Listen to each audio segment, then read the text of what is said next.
महाराष्ट्र में विधानसभा चुनाव नजदीक हैं और जैसे जैसे दिन आगे बढ़ते जा रहे हैं वैसे वैसे सियासी बवाल भी बढ़ते जा रहे हैं। पक्ष और विपक्ष में लड़ाई तो हर जगह ही होती है, लेकिन महाराष्ट्र में असली लड़ाई महाविकास आघाड़ी गठबंधन के अंदर दिख रही है, जिसमें कांग्रेस और शिवसेना यूबीटी खुलकर एक दूसरे के सामने आ गए। अब ऐसा कुछ हुआ है जिसे नाना पटोले का पावर गेम कहा जा रहा है, क्योंकि सीधे सीधे कांग्रेस के पटोले ने उद्धव ठाकरे के सिर पर चोट कर दी, मुंह पर सब कुछ बोल दिया और विधानसभा सीटों को लेकर जूतम पहचार हो गई। सिर्फ एक बात उद्धव ठाकरे ने बोली और उसके बाद तो नाना पटोले ने कई गोले दाग दिए। तो दिखाते हैं, बताते हैं आपको पूरी डिटेल। आप भी इस वीडियो को शेयर करें और कमेंट बॉक्स में आप भी अपनी राय जरूर दें कि आप किसकी तरफ हैं, उद्धव ठाकरे या फिर नाना पटोले। कमेंट जरूर करें।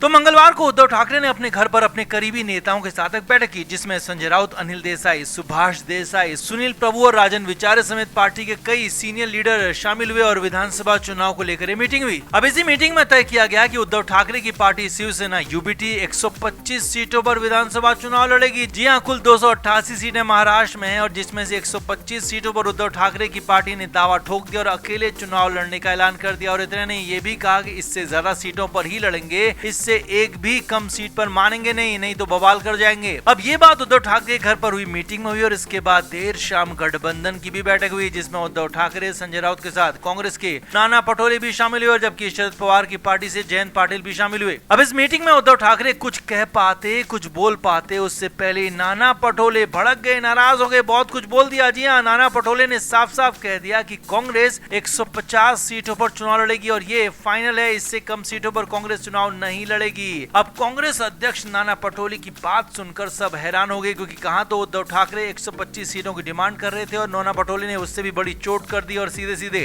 150 सीटों की बात कह दी। इतना नहीं, नाना पटोले ने कहा कि पिछले चुनाव में हम सब अलग चुनाव लड़े थे, तब क्या हुआ था इससे कोई फर्क नहीं पड़ता, बल्कि फर्क इससे पड़ता है कि अभी के हालात क्या है, जो कि लोकसभा चुनाव में दिखा था, जिसे कांग्रेस ने कम सीटों पर लड़ते हुए सबसे ज्यादा सीटें जीती और 14 सीटें तो महाराष्ट्र में किसी और पार्टी के पास भी नहीं है। नाना पटोले यहीं पर नहीं रुके। पटोले ने कहा कि 21 सीटों पर चुनाव लड़कर सिर्फ 9 सीट जीतने वाली उद्धव ठाकरे की पार्टी खुद को बड़ा ना समझे, सबसे बड़ा ना समझे, क्योंकि अब हम सबसे आगे हैं और हमारी पार्टी सबसे बड़ी और हम ही सबसे ज्यादा सीटों पर चुनाव लड़ेंगे। यही नहीं, नाना पटोले ने यह भी कह दिया कि शरद पवार साहब भी उनकी बातों से सहमत हैं और उनको एनसीपी शरद पवार का भी समर्थन हासिल है। अब यहाँ पर तो बवाल हो गया, क्योंकि नाना पटोले ने सिर्फ अपनी बात नहीं की, बल्कि शरद पवार का भी समर्थन अपने पक्ष में दिखा दिया, उद्धव ठाकरे को अलग थलग कर दिया। अब यहाँ पर कहानी यह हुई कि अब तक जोश में रहने वाले, तुरंत भड़कने वाले संजय राउत और उद्धव ठाकरे शांति रहने, चुपचाप रहे और काफी देर तक चुप होने के बाद कहने लगे कि सीट शेयरिंग के लिए अभी बातचीत होगी, कांग्रेस के हाईकमान से बात होगी, राज्य के नेताओं से बात नहीं होगी। तो इस पर भी नाना पटोले ने बड़ा गोला दाग दिया।